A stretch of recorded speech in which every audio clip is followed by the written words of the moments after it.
Alright, the Nugs showed their poise while the Thunder showed some tightness, and that contrast was the main reason for the Nugs taking control of the game early, because once again, that 2-3 zone continued to cause the Thunder the same old issues. They just continued to break their open looks from deep, and was even smoking bunnies at the rim, so all those misses just fed right into the Nugs' pace to flow into their offense. They were mainly having Brown or Yoke bring the rock up, or even Russ when he subbed in, and I assume a lot of that was because of Gordon being hobbled, so that was their way of alleviating pressure off him, or even Maul from being picked up 94 feet, but that all backfired once the Thunder brought in Caruso to guard Yoke. That matchup was the start of the Nugs' downfall, because their offense was getting way too stagnant whenever they wanted to find Yoke inside to exploit the mismatch, and there were a couple reasons for that. The obvious one was just Caruso getting under Yoke's body whenever he was battling for position, because the refs will always let the smaller player be real physical, so Caruso was making it hard for Yoke to move freely. But the second reason was the even bigger issue, and it was as simple as the Thunder sagging off non-shooters. That was forcing Brown, Russ, or whoever was on the rock to overthink their decisions, because whenever they tried to force an entry to Yoke, it was easy pickings for the Thunder, and whenever they were hesitant to pull from deep, they would miss, so that indecisiveness was leading to turnovers or bricks.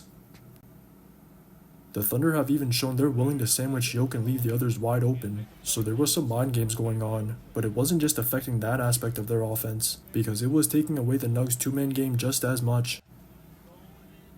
The Thunder read everything in their small ball lineup because they're comfortable with Dort, Queso, or whoever on Yoke with all the numbers they'll throw at him, and it would just be switching Caruso onto Maul, so there was no real advantage for either of them. As seen in the third, the Nugs tried to get ball on the rock more instead of forcing post dumps to Yoke, but that was causing just as much stagnation, and that quarter was basically the same as the second, because all the constant turnovers or misses were just leading to easy runoffs for the Thunder to get themselves into a rhythm. Once they realized their physicality was making the Nugs uncomfortable late in the first, they just turned up that pressure even more in the second, and that level of aggression was even showing just as much on the other end, especially on the O boards, because they were all constantly crashing.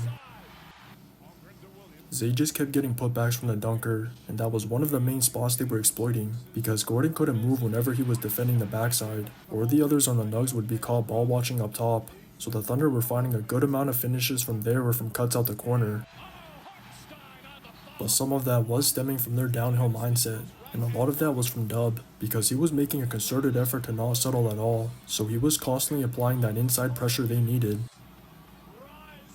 He single-handedly got him control of the game at the end of the first half, and the only reason the Nugs were even somewhat in it was because of the Thunder being overly handsy at times, so the whistles compounding just kept the Nugs at the line.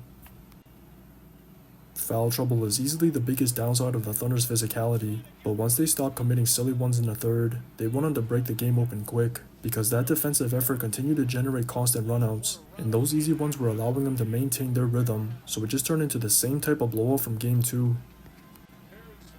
I did not expect garbage time in a Game 7, but it just goes to show how dominant they were on that end, and they needed every stop they could get, because that was really the only solution they had against the Nugs 2-3 zone. Just watch the tape. Williams 2-on-1, Caruso throws it down, a right-handed hammer for Alex Caruso.